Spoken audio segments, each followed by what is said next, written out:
नमस्कार प्यारों। तो अभी हमारा जो डिस्कशन का टॉपिक है, जैसा कि पिछली बार हम लोगों ने बात रोकी थी, वो है सबसेट। अब हम सबसेट के बारे में पढ़ेंगे कि भाई सबसेट क्या होते हैं। तो सेट के बारे में तो हमने काफ़ी कुछ पढ़ा है। सेट के बारे में हमने ये पढ़ा है कि जो सेट होता है वो असल में एलिमेंट्स का कलेक्शन है, मेंबर्स का कलेक्शन है, मीनिंगफुल कलेक्शन है, जो प्रिसाइज तरीके से जिसको डिफ़ाइन किया जा सके। अगर उसमें कुछ एम्बिग्विटी होगी तो हम उसको एज अ सेट नहीं मानेंगे। जैसे हमने कहा कि 5 बड़े लेखकों का नाम बताओ, तो भाई हमारे आपके अलग अलग होंगे, फेवरेट होंगे, हम फेवरेटिज्म तो रखेंगे ही। या तो हमारे पास कोई पैरामीटर हो, कोई रूल हो, जिस रूल के तहत हम प्रसिद्ध लेखकों को हम डिफाइन कर सके, तो उस रूल से हम 5 या 10 नाम निकाल लेंगे। लेकिन नहीं है तो फिर हमारी पसंद पसंद वगैरह पे उसका सवाल हो जाएगा, तो ऐसे इसको हम सेट नहीं मानेंगे। अच्छा, अब सेट के बाद सबसेट क्या है। सब वर्ड जो होता है इंग्लिश में कब यूज होता है, जब आपको पार्ट बताना हो, कोई चीज़ का, किसी चीज़ का हिस्सा बताना हो। स्टैंडर्ड, सब स्टैंडर्ड, सबसेट मतलब बिलो सेट से कुछ लोअर अमाउंट का। अब सेट में तो एलिमेंट ही तो थे, तो जब सेट में एलिमेंट की ही बात थी तो सबसेट मतलब कुछ कम एलिमेंट की बात हो रही होगी। तो देखें, इस शुरुआती जानकारी से हम आगे बढ़ते हैं और हम देखते हैं। तो यहाँ लिखा है कंसीडर द सेट्स। एक्स एक सेट है, all student in your school. आपके स्कूल में 1000 लोग हैं, तो एक्स जो है उन सभी बच्चों के लिए है। वाई क्या है, set of all student in your class. आप 11th क्लास में हो और उसमें केवल 90 बच्चे हैं, तो 1000 बच्चों में से जो 90 बच्चे हैं ये सेट वाई है। तो अभी देखो यहाँ पर क्या है कि आपके क्लास के बच्चे भी उसी स्कूल के ही बच्चे हैं, उसी स्कूल में पढ़ते हैं। तो we note that every element of y is also an element of x, so we say that y is a subset of x। ठीक है ना, y x का हिस्सा है, क्योंकि जितने बच्चे वाई में हैं वो सब आपके स्कूल में भी हैं, तो स्कूल के सेट में भी वो दिखाई पड़ेंगे और आपके क्लास में तो वो स्पेसिफिकली दिखाई ही पड़ रहे हैं। The fact that Y is subset of S is express in the symbol Y subset of X. ये जो u है, जब ये u इस तरह से लेट जाता है तो इसको हम कहते हैं x का हिस्सा है y, x का सबसेट है। x अगर सेट है तो y उसका सबसेट है।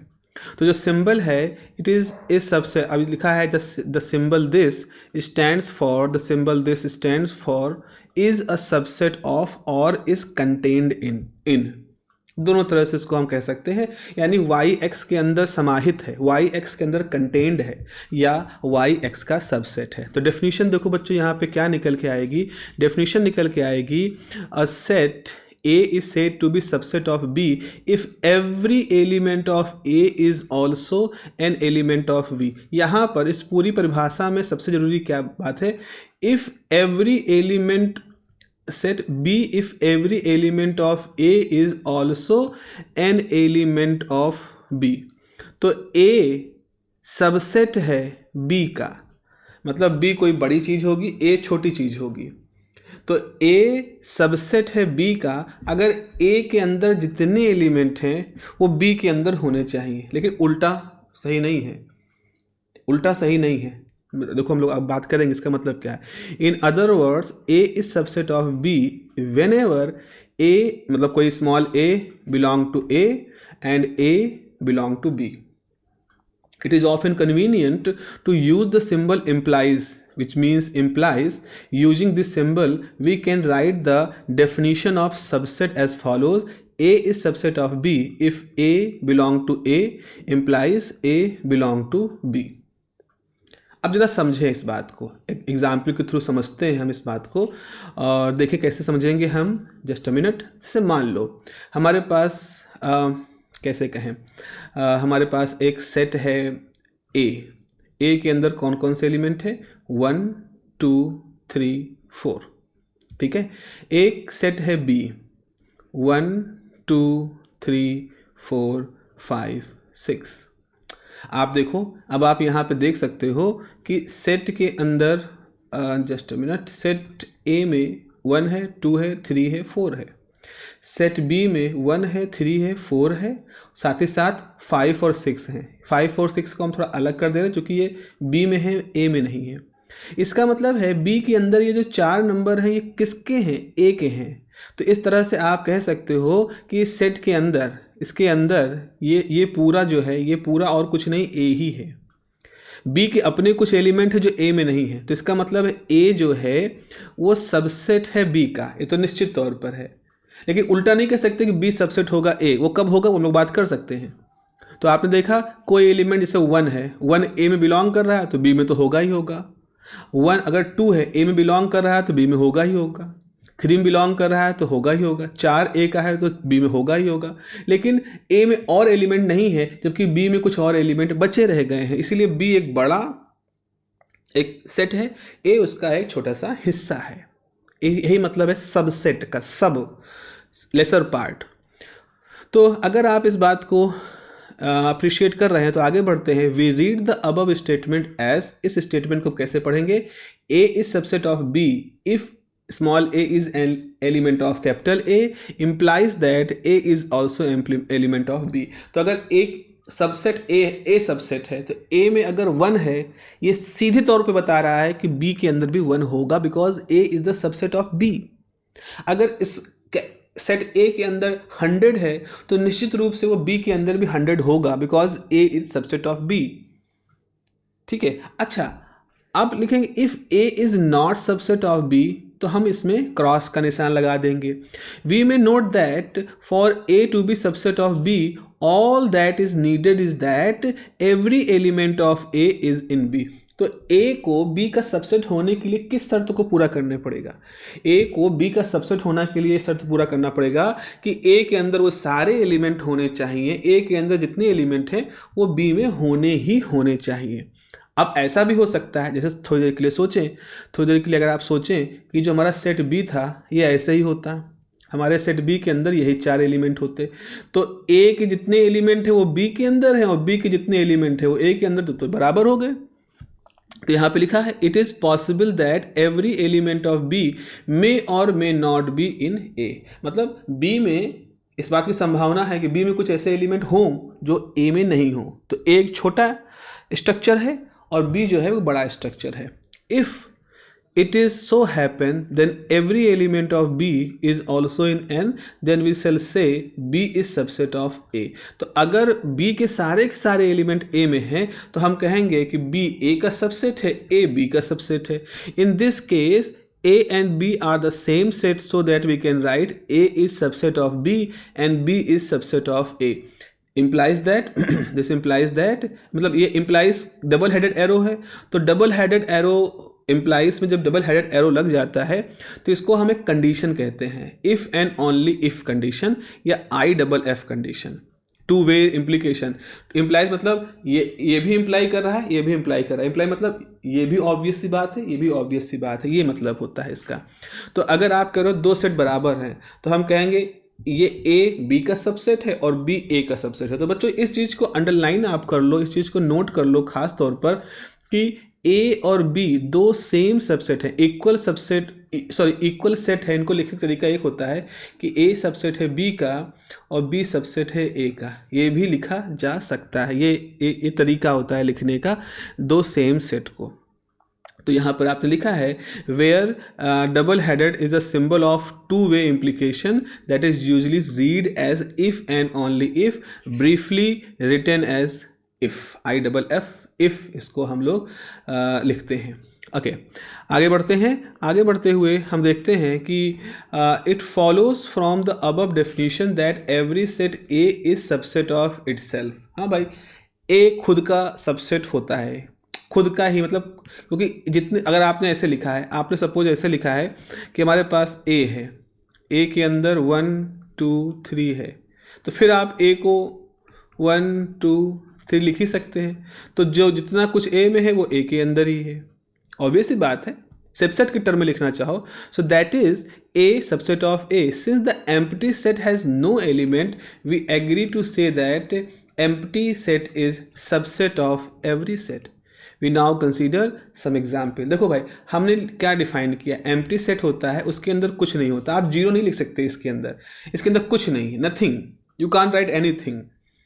तो ये अब नथिंग, अब यहाँ पर फिलॉसफी एंटर करती है बच्चों, यहाँ पर फिलॉसफी एंटर करती है कि हम ये कह सकते हैं कि कुछ ना होना हर सेट का एक हिस्सा है। अब सेट के अंदर आपको एलिमेंट दिख रहे हैं तो आपको वो सेट के एलिमेंट के रूप में एक प्रॉपर सेट दिख रहा है, लेकिन अगर वो सारे एलिमेंट हटा भी दिए जाएं तब भी हमारा एज अ सेट जो है वो एक एग्जिस्ट करेगा। अब यहाँ पर कुछ नहीं है, जैसे आपने कहा हमारे सेट के अंदर क्या है, हमारे सेट के अंदर कुछ नहीं, यहाँ कुछ भी नहीं है।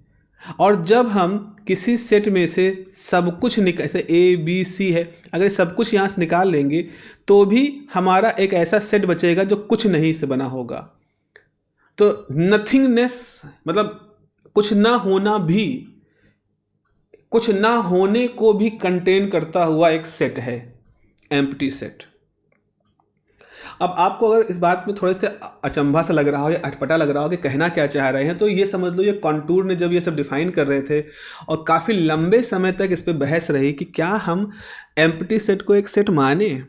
जैसे कर्कविड है, कर्कविड करके कर्कडिक ऐसे करके एक मैथमेटिशियन रहे, वो तो नहीं मानते थे, उनके हिसाब से no, empty set is not a set, वो तो साफ साफ मना कर दिए। बाद में उसके बाद में और लोग आए, उन्होंने कहा no we can write it as a, इसको हम मान सकते हैं। जैसे हॉल्म्स एक है, नेटिव सेट थ्योरी बुक लिखी उन्होंने, उसमें उन्होंने इस बारे को माना, एक्सियोमेटिक थ्योरी है सेट की, जिसमें कहते हैं कि ठीक है हम नल सेट या एम्प्टी सेट या वाइड सेट को मान सकते हैं एज एग्जिस्टेंस के तौर पर। तो बहुत लंबे समय तक एक फिलोसफिकल डिबेट इस पर रही, रसल बर्नौल्ट का पैराडॉक्स रहा है, काफ़ी कुछ रहा है जो कि इस एग्जिस्टेंस ऑफ एम्प्टी सेट के साथ प्रॉब्लमेटिक रहा है। लेकिन ऑल ऑफ सडन मतलब धीरे धीरे सब सेटल डाउन हो चुका है। तो आज की डेट में हम ये कह सकते हैं कि empty being nothingness is the set that contain nothingness is empty set. जैसे फॉर एग्जाम्पल आपने कहा set of all triangles with 4 sides is empty set. मतलब उन सभी त्रिभुज, वो सारे त्रिभुज जिनमें 4 भुजाएं हैं, वो एम्प्टी सेट के एलिमेंट है। अब आप बताओ कौन कौन होगा इसके अंदर? नहीं होगा कोई भी, तो वो एक एम्प्टी सेट बन गया। तो हम कहेंगे एम्प्टीनेस तो हर जगह हो सकती है। अब भाई आज आपको दिख रहा है, जैसे खालीपन तो हर जगह रहता है, हाँ लोग हैं, तो जैसे कमरा है, कमरा तो कमरा एग्जिस्ट कर रहा है, कमरे में लोग हैं तो लोग दिख रहे हैं, जब कमरे में लोग नहीं रहेंगे तो भी तो कमरा रहेगा, तो नथिंगनेस वाली स्थिति हो गई। तो हम ये कहेंगे ये बहुत ही ज़्यादा महत्वपूर्ण हिस्सा है कि फाई जो है, मतलब जहाँ मैं ये लिख रहा हूँ कि यहाँ पर कि we agree to say that phi is the subset of every set, यानी empty set is subset of every set. This is something, मतलब पाथ ब्रेकिंग में कहूँगा इस चीज़ को, जो कि यहाँ पर हम लोग पढ़ रहे हैं। और ये हो सकता है कि 11th लेवल पे आपके लिए थोड़ा सा प्रॉब्लमेटिक दिखे, but just think about it कि कैसे इसको हम और अच्छे समझ सकते हैं। एग्जाम्पल्स वगैरह हम आगे देखते रहे, जैसे भी ट्रायंगल और 4 साइड का एग्जाम्पल दिया, वैसा ही बहुत सारे एग्जाम्पल हैं कि मतलब ऐसे द सेट ऑफ डंकी जिनके सिर पे सींग होती है तो आपको कोई नहीं मिलेगा। ऐसे लोग जिनके पूंछ होती है, ऐसे लोग आपको नहीं मिलेंगे। तो ये सारे असंभव किस्म के जो सेट हैं आप मान सकते हो, वो सब एम्प्टी सेट के को रिप्रेजेंट कर रहे हैं। अच्छा, अब मान लो the set Q of rational number is subset of the set R of real numbers and we can write Q belong to R। तो एक Q है, रेशनल नंबर है और वो रियल नंबर का हिस्सा है। ये आप लोगों ने 10th में प्रोबेबली पढ़ा है कि जैसे अगर आपके पास अगर हम बताएं सबसे छोटा कौन होता है, सबसे, इसको कोई अच्छा सा इस पर कोई, एक मिनट, ये मान लो हमारे पास नेचुरल नंबर है। नेचुरल नंबर मतलब 1 2 3 ये कुछ होते हैं, 1 2 3 9 हो गए। अच्छा, इसके अंदर अगर हम जीरो भी ऐड कर दें, 0 1 2 3, तो ये क्या बन जाएंगे? होल नंबर, ये मालूम है। अच्छा, फिर क्या हुआ, इसके अंदर हम -1 -2 भी ऐड कर दें, 0 -1 -2, ऐसे ही +1 +2 और इस तरह से ऐड कर दें, तो ये बन जाते हैं इंटीजर, इनको हम इंटीजर कहते हैं। फिर उसके बाद फिर अगर p/q स्ट्रक्चर ले लोगे तो वो p/q स्ट्रक्चर वाले जो हो जाते हैं वो क्या बन जाते हैं? Rational number. अच्छा, एक और सेट यहाँ चलता है इरेशनल नंबर का, पाई है, √2 है, √3 है इनका, और इन सबको मिला करके जो हम एक सेट बनाते हैं वो कौन सा सेट होता है? वो रियल नंबर कहलाते हैं। फिर अगला होगा कॉम्प्लेक्स नंबर। तो एक सेट Q है, Q ऑफ रेशनल नंबर, तो ये देखो सबसे बाहर वाला है। रेशनल नंबर कहने का मतलब है कि आप इस सेट की बात कर रहे हो, कहाँ गया ये वाला सेट रेशनल नंबर। अब इस रेशनल नंबर के अंदर सब हैं, ये सब आ जा रहे हैं, ये सारे जो हैं वो इस रेशनल नंबर के अंदर, इतना बड़ा रेशनल नंबर के अंदर इंक्लूडेड है। और लेकिन ये सब किसका? ये सब हिस्सा है रियल नंबर का। अगर रियल नंबर की बात करें तो जो ये येलो वाला हिस्सा है ये सब कुछ रियल नंबर कहलाता है। कॉम्प्लेक्स को छोड़ के बाकी जितना है सब रियल नंबर है, उसके अंदर ही ये ऑरेंज आता है। तो आप कहोगे Q, set Q of rational number is subset of R of real number, and we write Q subset of R. If A is the set of all divisor of 56 and B is the set of all prime divisor of 56, तो अब आपके पास 56 के जितने divisor हैं, अगर हम 56 को factorise करें तो हम पाएंगे कि उनमें से जितने डिवीजर हैं और जितने प्राइम डिवीजर हैं वो सेम होंगे। तो हम कहेंगे कि B is subset of A। मतलब प्राइम डिवीजर का मतलब हो गया कि कुछ ऐसे नंबर्स होंगे जो उसके फैक्टर्स में मैच करेंगे, तो B is subset of A। Let A is 135 और B क्या है? B में लिखा है एक सेट बिल्डर फॉर्म में, x is such that x is an odd number less than 6। तो बच्चों तुम्हें सोचो 6 से छोटे ऑड नंबर कितने होंगे? 1 होगा, 3 होगा, 5 होगा, यही तो होंगे। और सेट ए भी वही है, तो इसका मतलब है सेट ए में 3 एलिमेंट है, 1 3 5, सेट बी में 3 5, दोनों बराबर हैं। और हमने बताया है कि अगर हमारे पास दो सेट बराबर है तो उनको हम कैसे लिख सकते हैं? A subset of B, B subset of A, इस तरह से लिखा जा सकता है।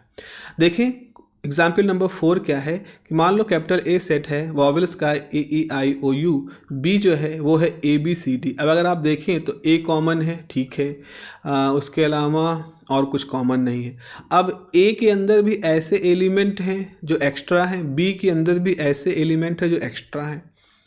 तो अब इसका मतलब है ना ए जो है वो बी का सबसेट है और ना ही बी ए का सबसेट है। क्यों ऐसा कहा मैंने? क्योंकि सबसेट होने की परिभाषा ये है कि सबसेट जो होता है उसके सारे एलिमेंट किसी सेट के होते हैं।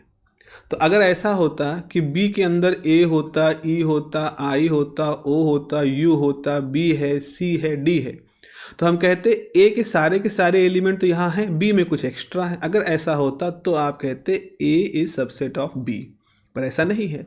तो अब देखो यहाँ पर आप एक और बात लिख सकते हो कि मान लीजिए let A and B are two set, A B का सबसेट है और ए बी बराबर नहीं है। अगर ए और बी बराबर होते तो हम कहते ए बी का सबसेट है, बी ए का सबसेट है। ऐसा नहीं है। प्रॉपर तरीके से ए एक छोटा सा सेट होगा और बी एक बड़ा सेट होगा।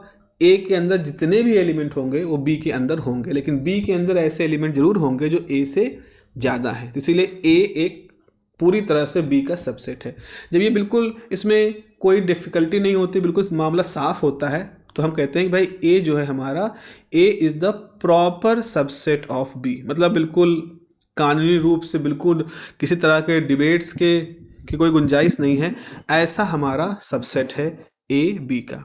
और बी चूँकि बड़ा है ना, क्योंकि बी के अंदर ऐसे एलिमेंट हैं जो ए में नहीं है, तो वो सुपर सेट है ए का। तो जो बड़ा है वो सुपर है और जो छोटा है वो सब है। छोटे वाले सेट में जितने एलिमेंट हैं वो सब के सब बी में है, सुपर सेट के अंदर है। This is the very clear example. For example जैसे यहाँ पे देखिए आप, अगर आप यहाँ पे देखें तो ए है 1 2 3 is a proper subset of B 1 2 3 4। तो यहाँ पर बी क्या है? सुपर सेट हो जाएगा। अच्छा, if a set has only one element we called it singleton set। तो अभी जो इससे पहले मैंने आपसे बात की थी कि जो डंकिर्क करके जो मैथमेटिशियन थे वो एम्प्टी सेट की एग्जिस्टेंस को नहीं मानते थे, वो उसको डिनाई करते थे अपने समय में जब उसको सेट थ्योरी डेवलप करे। तो बड़े फिगर थे वो सेट थ्योरी के। उन्होंने सिंगलटन सेट के बारे में बात की थी। भाई सेट ऐसा होना चाहिए जिसके अंदर कम से कम एक एलिमेंट हो, भले वो कुछ भी हो, कुछ भी एलिमेंट हो, जीरो ही हो, बट उसके अंदर एक एलिमेंट होगा, तभी हम उसको सेट मानेंगे, उसको सिंगलटन सेट हो कहेंगे। हालांकि आने वाले समय में हार्डी तक आते आते ये चीज़ें बदल गई और कॉन्टूर की जो परिभाषा थी उसी को वैलिडिटी मिली कि हाँ एम्प्टी सेट भी होना चाहिए। बट फिर भी आज भी अगर कोई सेट एक एलिमेंट रखता है उसको हम सिंगलटन सेट कहते हैं। तो आज मैथमेटिशियन ने दोनों चीज़ों को अडॉप्ट कर लिया। वो उन्होंने कॉन्टूर के एम्प्टी सेट के परिभाषा को भी अडॉप्ट कर लिया और आगे जो मैथमेटिशियन थे डंकिर्क, उनकी सिंगलटन सेट की परिभाषा को भी अडॉप्ट कर लिया। तो इस तरह से आपने क्या कहा, सो दस A is a singleton set. ठीक है, अगर एक ही सेट होता है तो सिंगलटन सेट कहलाता है।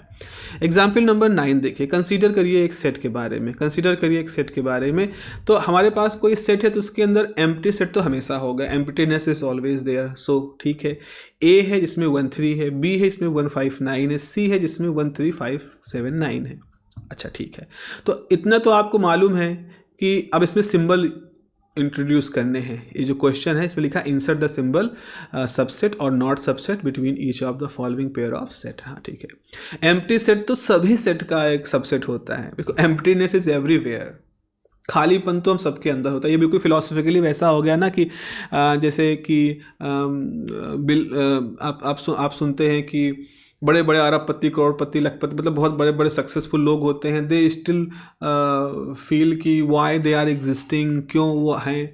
आज वो बहुत सारे लोगों को नौकरी दिए हैं, बहुत बड़ा बिजनेस उनका है, लेकिन फिर भी उनके अंदर एक खालीपन रहता है।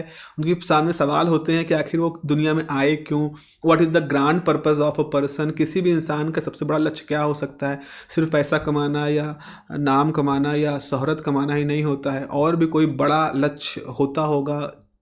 ऐसे बहुत सारे सवाल हैं जो एग्जिस्ट करते रहते हैं। तो वो एक तरह के एम्प्टीनेस को ही शो कर रहे हैं।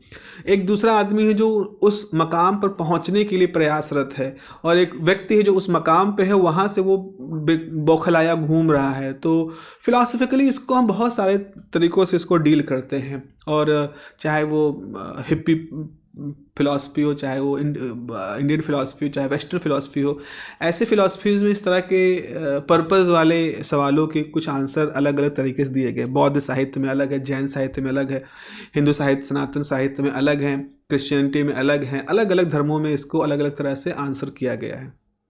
तो एम्प्टीनेस या empty set is subset of every set. This is first fact, पहला यहाँ होगा। अब आप जरा ए को देखो, ए के अंदर 1 और 3 है, बी के अंदर 1 तो है लेकिन 5 9 एक्स्ट्रा है, तो यानी ए बी का सबसेट नहीं होगा। तो आपके पास बी के लिए ए इज नॉट सबसेट, क्योंकि 3 ए में है पर 3 बी में नहीं है। तीसरा देखो, ए 1 3 है लेकिन सी में 1 3 तो है पर 5 7 9 है। कोई बात नहीं, ए के सारे एलिमेंट तो है, तो ए निश्चित रूप से सी का सबसेट है, क्योंकि 1 3 ऐसे एलिमेंट है जो ए में भी हैं और निश्चित रूप से सी में भी, और सी में कुछ ज़्यादा है। तो सी जो है वो ए का सुपर सेट है, और ए जो है वो सी का प्रॉपर सेट है। प्रॉपर वर्ड यहाँ पे आएगा। जरा बी को देखें, सी को देखें। बी में क्या है? 1 5 9 है, सी में 1 5 9 है। ठीक है, तो यानी कि बी भी सी का है, तो बी भी आपका सी का प्रॉपर सेट है और सी बी का सुपर सेट है। अच्छा, अब देखिए यहाँ पर एग्जाम्पल नंबर 10। एग्जाम्पल नंबर 10 है, ए है इसके अंदर वॉवेल हैं, बी है इसके अंदर ए बी सी डी है, तो ए बी का सबसेट नहीं होगा, बिल्कुल नहीं होगा। क्यों नहीं होगा? क्योंकि ए के अंदर एक ही एलिमेंट है जो बी से मैच कर रहा है। इसके अलावा ए में भी कुछ एक्स्ट्रा एलिमेंट है, इसके अलावा बी में भी कुछ एक्स्ट्रा एलिमेंट है, तो वो सबसेट की परिभाषा को फॉलो नहीं कर रहे हैं। इसीलिए ना ही ए बी का सबसेट होगा और ना ही बी ए का सबसेट होगा। एग्जाम्पल 11 है, मान लीजिए ए बी सी जो है 3 सेट है। ठीक है, ए बिलोंग कर रहा है बी को, मतलब ए है बी, ए बी को बिलोंग कर रहा है। ठीक है, बी सी का सबसेट है। It is true that A is subset of C, if not give an example. क्या कह दिया भाई? ए बी सी 3 सेट्स हैं, अगर ए बिलोंग कर रहा है बी को और बी सबसेट है सी का, यानी कि बी के सारे एलिमेंट सी के अंदर हैं। ठीक है, it is true that, is it true, okay question है, is it true that A is subset of C. हाँ, क्योंकि बी के अंदर कंटेंड है ए। अगर हम इसको थोड़ा सा एक बार रुक जाओ, इसका निपटारा कर देते हैं। यहाँ पर ये है कि ए जो है वो बी को बिलोंग करता है, ठीक है। बी जो है वो बी जो है वो सबसेट है सी का, मतलब सी के अंदर जितने एलिमेंट हैं उसमें बी के सारे एलिमेंट हैं और बी के अंदर ही ए है। तो सवाल ये है कि क्या जो ए होगा ये सी का सबसेट होगा, यानी ए के अंदर जितने एलिमेंट हैं वो क्या सी के अंदर होंगे। तो देखो इसका आंसर है नो। क्यों? क्योंकि ए सबसेट है ए, मतलब 1 है, मान लो उसके अंदर है। अब ये जो 1 है ये बी के अंदर भी है, तो बी के अंदर ये पूरे का पूरा सेट है। अब जो सी होगा उसके अंदर ये सेट है, 2 है, 3 है। हम कह रहे हैं कि बी सी का सबसेट है, इसलिए कह रहे हैं क्योंकि बी के अंदर 1 और 2 पूरे का पूरा इंक्लूड है।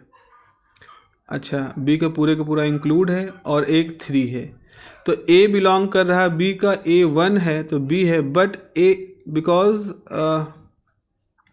अब तो समझो इस बात को समझना।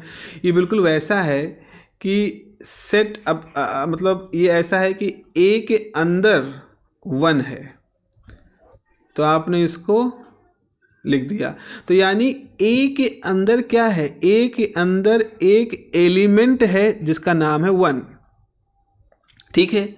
लेकिन सी के अंदर क्या है, सी के अंदर है सेट ए, एलिमेंट 2 और element 3, there is no element 1। समझे? सी के अंदर सेट ए है, एलिमेंट ए 1 नहीं है। तो इन दोनों में अंतर आपको समझना है। Set is an structure, 1 is an element. जब सेट कहीं मौजूद है तो वो अपनी सेट की परिभाषा के साथ वहाँ मौजूद है, एलिमेंट की परिभाषा के साथ वो मौजूद नहीं है। और हमारा सबसेट होने की जो शर्त है, तो सबसेट होने की शर्त एलिमेंट के ऊपर लगती है। तो अब मैंने कहा कि हमारे पास एक सेट है, मान लो कोई सेट, इसी एग्जाम्पल को लेते हैं, हमारे पास सेट है सी, इसके अंदर एक स्ट्रक्चर मौजूद है, इसके अंदर एक एलिमेंट ए मौजूद है, बी मौजूद है, सी मौजूद है। लेकिन ये जो स्ट्रक्चर है ये असल में सेट ए है जिसके अंदर एलिमेंट 1 मौजूद है। अगर हम कहते हैं ए बिलोंग सी, इसका मतलब है कि 1 सी को भी बिलोंग करना चाहिए और 1 ए को भी बिलोंग कर रहा है। लेकिन सी को देखते हैं तो सी के अंदर एलिमेंट के रूप में केवल ए और बी और सी ही हैं, एलिमेंट के रूप में 1 नहीं है। इसीलिए हम ये कहेंगे कि ए जो है वो सी का सबसेट नहीं होगा। आप कहोगे सर इसके अंदर तो 1 है, बिल्कुल 1 है, तो इसके अंदर वो जो 1 है वो सेट ए के स्ट्रक्चर के रूप में मौजूद है, वो सेट ए का एलिमेंट है और ये पूरे का पूरा सेट सी का एलिमेंट है। अब तो वहाँ पर सेट उसके एक एलिमेंट, वहाँ पर सेट एक एलिमेंट का काम कर रहा है। आप कहो सेट के एलिमेंट, मतलब वो सेट जो एलिमेंट के रूप में काम कर रहा है उसका एलिमेंट भी उसका हिस्सा गिना जाएगा, ऐसा नहीं है। ये बिल्कुल वैसा है जैसे आप कहो कि आपने मुझे नौकरी दी है, तो आप मतलब जैसे लोग कहते हैं ना कि आपने मुझे नौकरी दी है तो मेरी गैरत नहीं खरीद ली है, आपने मुझे खरीद नहीं लिया है, मैं आपके यहाँ एक कर्मचारी के तौर पे काम कर रहा हूँ, ना कि गुलाम की तरह से काम कर। ऐसे बहुत सारे डायलॉग फिल्मों में हमने किए हैं कि मैं नौकरी कर रहा हूँ। वो जो राजकुमार की मूवी होती थी कि मैं इस्तीफ़ा जेब में रख के चलता हूँ और मैं मतलब अपनी गैरत से समझौता नहीं करता, समथिंग लाइक दैट। तो हमारा सेट जो है, आपने किसी व्यक्ति को अपने पास रखा है तो आपने उस व्यक्ति को एज अ पर्सन वहाँ पर रखा है, ना कि आप उसकी सारी पर्सनल लाइफ और उसके ऊपर भी आपका अधिकार हो गया है। ठीक है, आपकी अपनी पर्सनल लाइफ में आपके अपने कुछ पर्सनल टूल हैं। जैसे आप सोचो कि आपने एक सेट बनाया जिसमें आपने अपने कपड़े रखे, आपने अपना पर्सनल डायरी रखी, आपने ये रखा और आपने एक इंसान को रख दिया और ये सोच लिया कि इस इंसान की भी सारी पर्सनल चीज़ें हम उसी तरह से एक्सेस कर सकते हैं, जैसे अपनी डायरी खोल सकते हैं, जैसे हम अपना फ़ोन खोल सकते हैं, वैसे अब इंसान की भी हम सारी पर्सनल चीज़ें अपने आप खोल सकते हैं। तो कहेगा नहीं, मैं यहाँ पर इसलिए हूँ बिकॉज मैं एक नौकरी के तहत आपके साथ जुड़ रहा हूँ, मैं मेरी पर्सनल चीज़ें मेरी ही वो आप एक्सेस नहीं कर सकते, समथिंग लाइक दैट कि सेट उस सी के अंदर वो सेट मौजूद है, लेकिन वो पूरा set as a element consider किया जाएगा। आप सोचे कि उस सेट के अंदर के एलिमेंट को आप एक्सेस कर लें, यू कांट डू इट। ये सब चीज़ें थी जो कि एक्जिमेटिक जब समय आया सेट थ्योरी में, तो एक फिलोसफिकल चैलेंज भी इसके सामने हुआ, चाहे बर्नार्ड रसल के पैराडॉक्सेस हो, चाहे विंगस्टाइन का इसके ऊपर मतलब अब क्या कह सकते हो, एक तरह का प्रहार तो नहीं कहूँगा मैं, थोड़ा सा हार्ड वर्क हो जाएगा, लेकिन उनका एक इसके ऊपर एक डिस्कशन था। चलो अब हम यहाँ पर देखते हैं अगला हमारा जो टॉपिक है वो है कि subset of set of real number. मान लो रियल नंबर है, उनके हम सबसेट के बारे में करते हैं। There are many important subsets of real number, we given below name of some of the subset. इससे पहले जो मैंने आपको वो स्ट्रक्चर बना के दिखाया था, जो ये ऑरेंज कलर का येलो कलर का, इसमें मैंने दिखाया है कि नेचुरल नंबर, उसके ऊपर होल नंबर, उसके ऊपर इंटीजर, उसके ऊपर रेशनल नंबर, फिर एक और अलग से तरीका होता है इरेशनल नंबर्स का, उन सबको मिला करके रियल नंबर बनते हैं। तो रियल नंबर एक बड़ी चीज़ है, इसके अंदर हमारे पास क्या होते हैं, set of natural number, set of natural number n होते हैं, सेट ऑफ इंटीजर्स z होते हैं, सेट ऑफ रेशनल नंबर भी उसी रियल नंबर के ही हिस्से में आते हैं। तो ये सब रियल नंबर के हिस्से हैं जिनको कि हम कंसीडर करते हैं। आगे देखें तो इस तरह से अब यहाँ पर इसका मतलब क्या है कि which is read q is the set of all number x such that x equal to quotation p by q where p and q are integer and q is not 0। ऐसे ही मेंबर q में क्या होगा, -5 भी होगा, जिसको कि हम -5/1 लिख सकते हैं, 5/7 होगा, 1/2 होगा which can be express as 7/2 and -11/3 होगा। चूँकि हम पी क्यू सब इंटीजर लेते हैं तो यानी कि इसमें इंटीजर भी समाहित है, तो Q is a larger structure, rational number एक लार्जर स्ट्रक्चर होता है। ऐसे ही the set of irrational number denote by T is compose of all the real numbers. ठीक है, इरेशनल नंबर जैसे आपके पास हो गए कि x, irrational number real number के अंदर होते हैं, तो इरेशनल नंबर ऐसे होते हैं जो कि रियल नंबर में होते हैं पर वो रेशनल नंबर में नहीं होते। तो अगर मैं फिर से बनाना चाहूँ, एक बार फिर से मुझे लगता है यहाँ बना देना चाहिए वो स्ट्रक्चर कि सबसे पहले तो आपके पास क्या होता है स्ट्रक्चर नेचुरल नंबर का, उसके बाद फिर क्या होता है आपके पास स्ट्रक्चर होता है होल नंबर का, फिर उसके बाद आपके पास स्ट्रक्चर किसका होता है इंटीजर का, इंटीजर्स का, उसके बाद फिर आपके पास जो स्ट्रक्चर होता है वो होता है रेशनल नंबर यानी पी बाई क्यू शेप का होता है। फिर एक और हम बना सकते हैं, ये होता है इरेशनल नंबर, इसको हम टी कह रहे हैं, इसको क्यू कह रहे हैं, इसको आई कह रहे थे, इसको हम डब्लू को जेड कह रहे हैं, नेचुरल नंबर इस तरह से। अब इन सबको इंक्लूड करता हुआ जो नंबर होता है उनको हम रियल नंबर कहते हैं। तो वही लिखा है कि x what is the definition of irrational number. Irrational number मतलब इनकी डेफिनेशन को देने का तरीका क्या है, वो नंबर जो रियल नंबर का हिस्सा हो लेकिन वो जो रेशनल नंबर के अंदर ना आते, मतलब इसके अंदर ना आते हों, जो पूरा आपका हिस्सा है इस जो पूरा है इसके अंदर ना आए, ये तो इरेशनल नंबर का पूरा इलाका है, और रियल नंबर में हो उनको हम क्या नाम देते हैं, उनको हम इरेशनल नंबर देते हैं। तो ये लिखा x belong to r but x should not belong to the rational number, that is all the real number that are not rational members are t, जैसे √2, √5 एंड पाई। तो अब आप क्या करोगे, इस बड़े डायग्राम को देखो तो बड़े डायग्राम के हिसाब से क्या होगा, नेचुरल नंबर जो है वो जेड का फंक्शन है, नेचुरल नंबर होल नंबर के अंदर रहते हैं तो सबसेट हैं, होल नंबर जो हैं वो इरेशनल नंबर के अंदर रहते हैं, रेशनल नंबर के अंदर, रेशनल नंबर रियल नंबर के अंदर रहते हैं, इरेशनल नंबर भी रियल नंबर के अंदर होते हैं, लेकिन जो नेचुरल नंबर होते हैं वो इरेशनल नंबर को बिलोंग नहीं करते हैं। बिल्कुल इस डायग्राम के थ्रू आप इस तरह की सारी थोड़ा सा जो टेक्निकल टी है वो आप हैंडल कर सकते हो।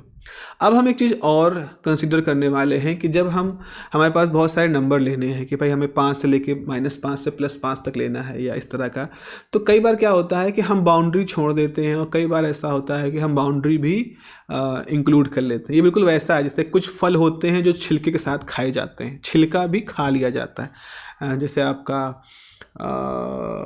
सेब हो गया, पपाया नहीं, पपाया में छिलका निकाल देते, सेब हो गया, आपके पास अंगूर हो गए, और ये सब छिलका सहित लोग खा लेते हैं। लेकिन जैसे मैंगो हो गया, मैंगो भी अचार में छिलका खा लेते हैं। जैसे हम पाइनएप्पल ले लें, पाइनएप्पल के छिलका तो निकालना ही पड़ेगा, तो जैसे पाइनएप्पल के छिलका निकाल खाते हो, बनाना का भी छिलका निकाला जाता है, खाते हैं लोग। तो इस तरह से हमारे पास इंटरवल्स की बात होती है। कई बार क्या होता है कि जब हम दो लिमिट की बात कर रहे हैं कि +5 से -5, तो अगर ये ओपन होता है तो हम क्या करते हैं, दोनों को हटा देते हैं, एक्सक्लूड कर देते हैं, मतलब छिलका हटा दो। ओपन इंटरवल में क्या होता है कि -5 भी नहीं लोगे, +5 भी नहीं लोगे, उसके बीच +4 से -4 के बीच की चीज़ वही खाली लोगे। ओपन मतलब जैसे केला नहीं होता, ओपन कर दो और छिलका फेंक दो और बीच का गूदा खा लो, वैसा कुछ है। अच्छा, दूसरा होता है क्लोज इंटरवल। क्लोज इंटरवल का मतलब क्लोज इज समथिंग से छिलका गूदे को कवर किया ही है और आपने छिलका सहित खा लिया। तो इस तरह से कंफ्यूज मत होना ओपन और क्लोज में। ओपन जस्ट लाइक छिलके को, जैसे पाइनएप्पल को छीला, उसको ओपन करने का मतलब उसको छिलका हटाना की प्रक्रिया को हम ओपन करना कह रहे हैं। तो जैसे आपने केले को छीला और फिर खाया तो छिलका फेंक दिया, इसका मतलब है उसको एक्सक्लूड कर दिया, उसको इंक्लूड नहीं किया अपने खाने में। एप्पल में सब कुछ खाने में इंक्लूड कर दिया। तो अगर इस तरह के एनालॉजी से आप बात करोगे तो जैसे मान लीजिए लेट ए बी, मान लीजिए ए और बी बिलोंग कर रियल नंबर को और बी बड़ा है, then the set of real numbers y such that a is, मतलब y ऐसा है जो b से छोटा है और a से बड़ा है, इज कॉल्ड ओपन इंटरवल। मतलब y जो है वो b से छोटा है, तो b से छोटा होने का मतलब b से कम ही रहेगा, a से बड़ा होने का मतलब a से ज़्यादा ही रहेगा। एंड इज डिनोटेड बाई, ये वाले ब्रैकेट लगते हैं, ये छोटे ब्रैकेट कहे जाते हैं, स्मॉल ब्रैकेट कहे जाते हैं, इनको यूज करते हैं। All the points between A and B belong to the open interval AB, but AB themselves not belong to the interval। तो A और B खुद बिलोंग नहीं करते, लेकिन उनके बीच के सारे नंबर बिलोंग करते हैं। आई होप छिलका वाला एनालॉजी आपको समझ में आई होगी। ऐसे ही the interval which contain end point also call the close interval and is denoted by, अब यहाँ पर ये बड़ा ब्रैकेट लगता है, तो ये जो है छोटा ब्रैकेट है क्लोज इंटरवल, ओपन के लिए छोटा ब्रैकेट, और क्लोज के लिए बड़ा ब्रैकेट। एक छोटा ब्रैकेट, बड़ा ब्रैकेट और बीच का एक मझला ब्रैकेट भी होता है, मिडिल, वो ये वाले हैं, जो ये वाले करली ब्रैकेट्स होते हैं ना, ये हैं। तो याद रखना, ओपन है तो छोटा, क्लोज है तो बड़ा। बड़ा इन सेंस बड़ा ब्रैकेट इसलिए जो कि वो किनारे वाले पॉइंट भी आ गए ना अब, तो इसलिए भाई ज़्यादा लोग आ गए, पहले तो वो हटा दिए जा रहे थे, तो फिर इस तरह से, लेकिन बड़ा आ गया है, वो भी आ गए हैं, तो फिर हम उनको अपने साथ रखेंगे। तो जैसे यहाँ पर क्लोज इंटरवल ए बी है, तो x is such that x जो है वो बी से छोटा या बी के बराबर है, एक्स ए से बड़ा या ए के बराबर है। So we can also have interval close at one end and open at other end. तो ऐसा हो सकता है कि जैसे हमने एक तरफ तो हम ओपन ब्रैकेट करें, मतलब इधर के बाउंड्री पॉइंट को ना कंसीडर करें, लेकिन दूसरी तरफ हम बाउंड्री पॉइंट को कंसीडर करें। तो जिधर कंसीडर करेंगे उधर क्लोज हो जाएगा, जिधर नहीं करेंगे उधर ओपन हो जाएगा। जैसे ये है आपके पास, जस्ट एग्जाम्पल के तौर पे इस डायग्राम को हमें देखना पड़ेगा। जैसे यहाँ देखो, यहाँ पर सर्किल है, इसके अंदर नहीं किया, इसका मतलब हमने ए को छोड़ दिया, बी को छोड़ दिया। तो अगर आपने ए और बी को छोड़ दिया तो इसके बीच में जितने ये एलिमेंट होंगे इनको कंसीडर कर रहे हो, इसीलिए ये आपने ओपन का मतलब यही है ना कि आपने छिलके किनारे की इसको हटा दिया, बाहर फेंक दिया, इसको बाहर फेंक दिया, बीच की सारी चीज़ ले ली। अच्छा, यहाँ पर क्या है, आपने इसको भी कंसीडर कर लिया, इसको इसको इसको इसको करते हुए जितने पॉइंट है इस गोले इसको भी ले लिया, छिलका है मान लो, इन सबको भी आपने इंक्लूड कर दिया। इसमें क्या हुआ, इसमें ऐसा हुआ कि एक तरफ ए को तो आपने इंक्लूड कर लिया, लेकिन बी को आपने बाहर फेंक दिया। इसमें क्या हुआ, ए को आपने एक्सक्लूड कर दिया लेकिन बी को इंक्लूड कर दिया। जिधर इंक्लूड करोगे उधर ही आप बड़ा ब्रैकेट लगाओगे, जिधर आपने फेंक दिया एक्सक्लूड कर दिया उधर छोटा ब्रैकेट लगेगा। तो इस तरह से इधर क्या है, ए कैसा है, वन साइडेड, वन मतलब लेफ्ट में ये क्लोज है, राइट में ओपन है। यहाँ पर लेफ्ट में ओपन है, राइट में क्लोज है। तो जैसे यहाँ पर आप लिख रहे हो, ये ब्रैकेट का मतलब है कि x जो है वो a को इंक्लूड कर ले रहा है, जिसको इंक्लूड किया उसको सॉलिड कर दिया, और b को बाहर फेंक दे रहा है, तो b को खोखला कर दिया। इस तरह से खोखला करने का मतलब ना, छिलका खोखला कर, केला था तो जब उसको छीला उसके अंदर गूदा खा गए तो अब वो खोखला ही तो है, वो उसको अगर आप कवर भी कर दोगे तो वो अंदर से तो खोखला ही रहेगा ना। तो खोखला मतलब एम्प्टी, मतलब ये इसका मतलब है कि ये इसको एक्सक्लूड कर देना है। So here we note that, अब वही सब यहाँ पर लिखा है, उसी के एग्जाम्पल लिखे हैं, मैं पढ़ भी देता हूँ। This notations provide an alternative way to designate the subset of set of real number. For example, अगर A है 3 5 है, इसका मतलब B है 7 9 है, इसका मतलब है कि 3 और -5 को हमने बाहर फेंक दिया है। लेकिन B में अगर ये बड़ा ब्रैकेट लगा है तो इसका मतलब -7 -9 को हमने इंक्लूड किया है। तो हम कहेंगे A जो है वो B का सबसेट होगा, क्योंकि इसके अंदर क्या होंगे, -2 होगा, -1 होगा, 0 होगा, 1 2 3 4 5 होगा। ज़रा देखिए, इसको मैं लिख देता हूँ।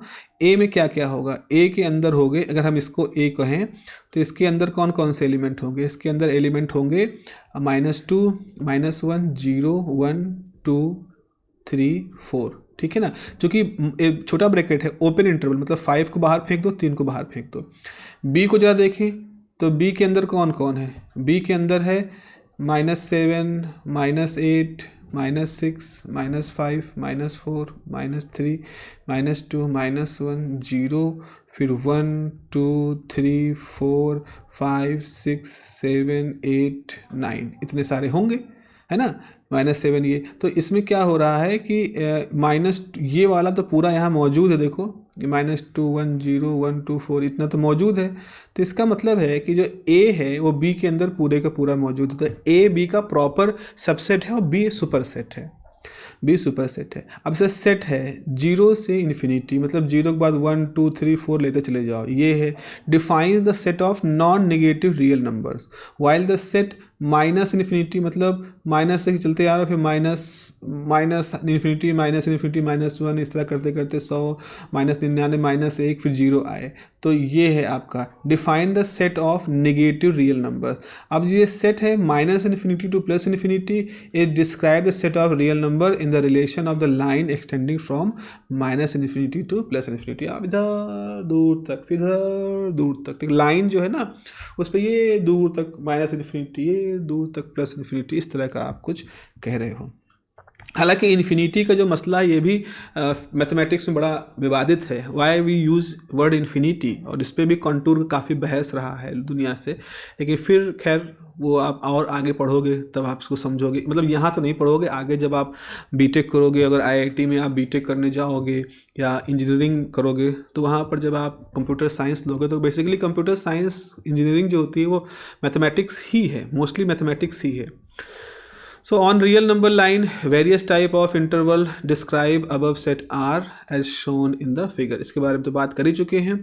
Here we note that interval contain infinite many points. बहुत सारे point होते हैं इसके अंदर। For example, set x belong कर रहा है R में, और x जो है वो 7 या उससे छोटा है लेकिन -5 से बड़ा है। Written in the set builder form can be written in the form of interval this and the interval this. अब देखो यहाँ पर -5 और -3 5 वाले इंटरवल कैसे लिख सकते हो, 5 को एक्सक्लूड कर दो, चूँकि छोटा ब्रैकेट लगा है तो आपको इक्वलिटी नहीं लगानी है, और जिसको शामिल कर रहे हो उसको आपने इक्वलिटी लगा ली है। ज़रा इस चीज़ को समझो। जैसे आपने लिखा है कि x इज़ 5, इसका मतलब है x की कौन कौन सी वैल्यू हो सकती है, x की वैल्यू 1 हो सकती है, 2 हो सकती है, नहीं x बड़ा है ना, अब x की वैल्यू 5 6 7 8 ऐसे कुछ भी हो सकती है। हमने कहा x जो है वो 5 से बड़ा या कम से कम बराबर हो, तो अगर x 5 के बराबर होगा तो 5 आ जाएगा, 6, 7, 8। लेकिन अगर लिखा है x इज़ मोर देन 5, इसका मतलब x की वैल्यू क्या शुरू होगी, 6, 7, 8। चूँकि आपको x को 5 से ज़्यादा से ही शुरू करना है, तो अगला ज़्यादा नंबर तो आपका भाई 6 ही है। अगर हम नेचुरल नंबर की बात करें, अगर डेसिमल में जाएंगे तब तो फिर बहुत सारे नंबर, इनफाइनाइट नंबर यहाँ पर हम लिख सकते हैं। ओके, अब इस तरह से हमने लिख दिया कि अगर हम लिख रहे हैं जैसे number b minus A is called the length of any interval, A B या ए बी या a माइनस बी या दिस ए बी। मतलब अगर आपने सोचो, अगर आपके पास एक नंबर लाइन है, अरे भाई कैसे बन गई ये नंबर लाइन। मान लो आपके पास एक नंबर लाइन है, ये आपकी एक नंबर लाइन है, ठीक है। और ये कहाँ शुरू होती है, 0 से 1 2 3 ऐसे करते करते ये पॉइंट है B, और ऐसे करते करते करते करते करते करते -1 -2 करते करते ये है पॉइंट A। तो हमने क्या किया, इस पॉइंट से इसके बीच का डिफरेंस ले लिया, तो B माइनस A, ठीक है, b माइनस ए। तो b माइनस ए क्या होता है, इन दोनों इंटरवल के बीच का रेंज कहलाता है। This is called the length of any interval, this is the length of interval. अब चाहे वो ओपन सेट हो, चाहे वो क्लोज सेट हो, चाहे वन साइडेड ओपन हो, चाहे वन साइडेड क्लोज हो, इस तो हम b माइनस ए को क्या कहते हैं, this is the length of the interval. आखिरी में एक टॉपिक है हमारे पास, universal set. What do you mean by universal set? Universal set मतलब होता है जो सबसे बड़ा सेट, परम सेट। क्योंकि क्या होता है, जरा देखिए यहाँ पर क्या कह रहे हैं, usually in particular context we have to deal with the element and subset of a basis set which is relevant to the particular context. मान लीजिए कॉन्टेक्स्ट का मतलब है, हम जब बात करते हैं तो सेट में हम क्या लेते हैं, हम सेट में लोगों को लेते हैं, हम सेट में नेचुरल नंबर लेते हैं, रेशनल नंबर लेते हैं, हम किसी न किसी पर्सपेक्टिव से बात कर रहे होते हैं ना। या तो सेट कलेक्शन होता है, मान लो चिड़ियों का सेट कलेक्शन है, मछलियों का सेट कलेक्शन है, आपकी नॉन फिक्शन बुकों का सेट कलेक्शन है, क्रिकेटर्स का, ऐसे कोई ना कोई संदर्भ के साथ बात होती है। तो हम उसी के हिसाब से एलिमेंट की बात करते हैं, उसी के हिसाब से सेट सबसेट की बात करते हैं। For example, while studying the system of numbers we are interested in set of natural number, तो ये हमारा कॉन्टेक्स्ट नेचुरल नंबर का होगा। And its subset such as the set of all prime number, तो set of all even number या odd number, ऐसे बहुत सारे हम ले सकते हैं। So this basis set is called the universal set. मतलब जो बड़ी चीज़ जिसमें से हमने कहा रियल नंबर, अब हम उसमें से ऑड ले रहे हैं, इवन ले रहे हैं, माइनस ले रहे हैं, प्लस ले रहे हैं, रेशनल ले रहे हैं, वो तो सब उसके हिस्से हो गए। तो ये जो बड़ा सेट है इसी को हम नाम देते हैं यूनिवर्सल सेट। जैसे रियल नंबर एक बड़ा सेट है, उसके अंदर बहुत सारे कंपोनेंट हैं, उनके अंदर भी हम बहुत सारे इंटरवल के बेस पर चुनाव कर सकते हैं। तो U is the universal set and all its subset are ABC, इस तरह से हम नाम देते हैं। For example, set of all integers, the universal set can be set of the rational number। जैसे सारे इंटीजर हैं, अब इंटीजर किसका हिस्सा है, रेशनल नंबर का हिस्सा है, तो रेशनल नंबर यहाँ पर, या और रेशनल नंबर क्या है, वो रियल नंबर का हिस्सा। For the matter the set R of real number.